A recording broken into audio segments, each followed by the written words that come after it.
Bom, vamos continuar. Só vamos revisar uma coisa que nós já vimos, que é as misturas. Misturas e soluções. Bom, por que nós vamos falar sobre isto? Porque isso cai diretamente numa coisa que conhecemos como água. E em água, nós falamos na aula lá, anterior aula, sobre tratamento da água. Então, nós já tivemos uma aula de misturas e soluções na escola, mas vamos focar bem nesta parte aqui. Bom, se eu sei que ele trata sobre, este assunto é sobre o tratamento da água, né? Então temos que conhecer a molécula, que é H2O, que é esta molécula aqui. Bom, se observarmos isso daqui, é o oxigênio, e eu tenho as bolinhas brancas representando o hidrogênio, certo? Bom, não é o suficiente. Eu sei que isso também, nós vimos que isso aqui é um solvente. Ele age como solvente nas soluções. Um solvente universal. E não é o único, certo? Sabemos que solvente universal, por causa da água, mais um soluto, esse resultado aqui, nós temos o que? Uma solução. E uma solução, como já vimos, está aqui em misturas e soluções, tem certos requisitos que nós já aprendemos também, ok?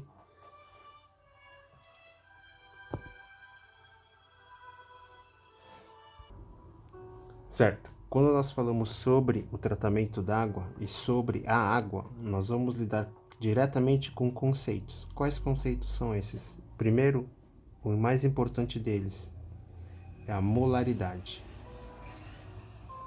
Então, a molaridade é um conceito importante na parte de soluções de misturas, que envolve, como já vimos, o tratamento da água, que não é somente água, é uma mistura, né? É uma solução, na verdade. Então, na molaridade, nós temos que aprender uma coisa importantíssima, que é a concentração molar. Poxa vida, mas o que vem a ser a concentração molar? Primeiro, nós vamos relembrar uma outra coisa que se chama concentração. Concentração comum. Que nós já vimos isso na aula anterior, nas aulas anteriores e também no ensino fundamental. E a concentração comum é o que? É quando eu tenho, ela envolve a massa do soluto e o volume da solução, certo? Isso eu tenho a concentração comum. A concentração comum, ela é parecida à molar. Só que não envolve esse termo aqui, molar. E isso vai nos lembrar a mol.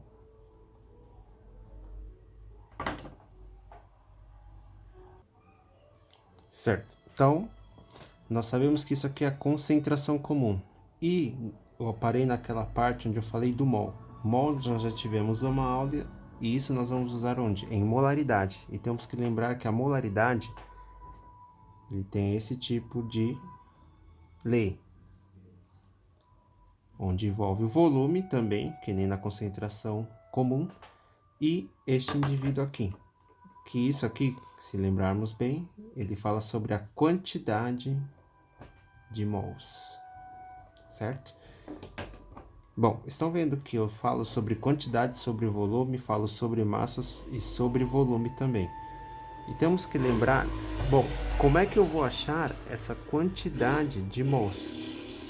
Se vocês lembrarem bem, existe uma maneira de você achar essa quantidade de mols, porque ela é diretamente relacionada à massa e à massa molar que está presente na tabela periódica. Então, essa aqui é a massa molar. Isso aqui está na tabela periódica. Este aqui é a massa medida utilizando a balança. Então, essa daqui eu utilizo a balança para conhecer, e este aqui eu pego da tabela periódica. E eu consigo achar a quantidade de mols que eu vou substituir aqui. Tendo o volume da solução, eu acho a concentração molar ou molaridade, certo? Então, primeiro, antes de começar a fazer todo esse cálculo que vai ser para o vídeo 2, nós vamos que primeiro achar isso aqui, massa molar. Vamos relembrar. Então, este vídeo estará focado nisto, na massa molar. Como achar? Bom, então vamos falar sobre a massa molar, antes de começar a falar das concentrações, ok? A massa molar, nós vamos primeiro começar desta molécula aqui, a mais simples de todas, é o H2O. Então, eu tenho que ter o conhecimento da fórmula, primeiro, né? Segundo, eu tenho que saber a quantidade da massa molar de cada espécie química. Então, o hidrogênio é uma espécie química, que tem uma massa molar dele. O oxigênio é uma outra espécie química, que tem a quantidade de massa molar também desta espécie. E saber a quantidade. Eu tenho quantos Hs? Eu tenho 2, né? Então, eu tenho 2 hidrogênios que irão multiplicar a massa molar do hidrogênio. Isso daí eu vou pegar na tabela. Consultando a tabela, nós sabemos que temos 1 grama por mol, certo? Então, tem 1 grama por mol. No caso do oxigênio, eu consulto na tabela periódica e vamos ver que ele tem 16 gramas por mol. Ok? O que eu faço? Eu resolvo essa conta, porque eu teria 2 vezes 1, 2. Aqui é 16 mesmo, porque só tem oxigênio. E agora eu vou somar. Isso aqui vai ficar 18. 18 gramas por mol. Não pode esquecer da unidade. Pronto, cheguei na minha resposta. Um outro exemplo. Eu vou pegar, por exemplo, o peróxido de oxigênio, certo? Então, H, nós sabemos que é 2 vezes 1 grama por mol. E o oxigênio, ele, no caso aqui tem 2 oxigênios, então vai multiplicar 2 vezes a massa molar do oxigênio, certo?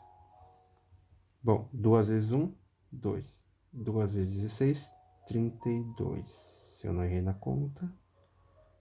34 gramas por mol é a quantidade de massa molar que eu tenho no peróxido de hidrogênio.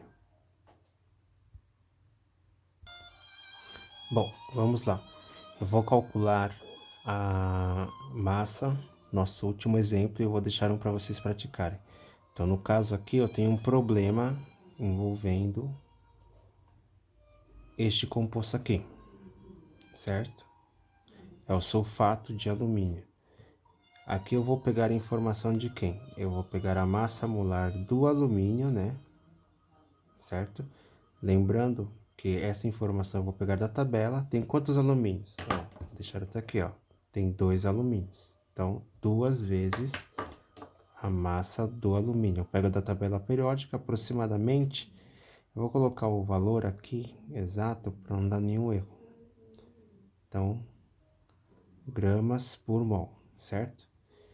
Peguei do alumínio, agora eu vou pegar do outro. Quem é o outro? O enxofre. Então, o enxofre é o S. E aí, ele tem quantos enxofres aqui? Está vendo que este índice, ele multiplica todos os componentes que estão aqui dentro, certo? Então, no caso, eu tenho 3 enxofres. Então, 3 vezes a massa molar do enxofre, que eu pego da tabela periódica também, exatamente este valor, tá?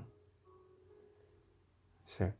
Aí, o por último ficou o oxigênio, certo? O oxigênio, nós vamos multiplicar também. Ó, tenho 2 índices, 3 vezes 4. sempre multiplica quando está entre parênteses, que nem na matemática. Então, 3 vezes 4, eu tenho o quê? 12. 12 vezes 16, né? Esse aí o oxigênio não muda muito, né? Certo.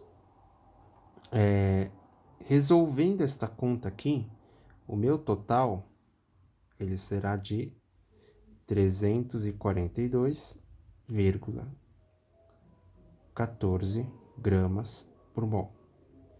Como o senhor chegou no seu resultado, professor? É só multiplicar este vezes este, ó. 2 vezes 26,98, o resultado você coloca aqui. 3 vezes este valor, 12 vezes este, soma e você vai chegar neste resultado, que é o nosso resultado final, ok? Bom, agora para vocês praticarem, tentem achar o valor para este composto, que é o CaCl2,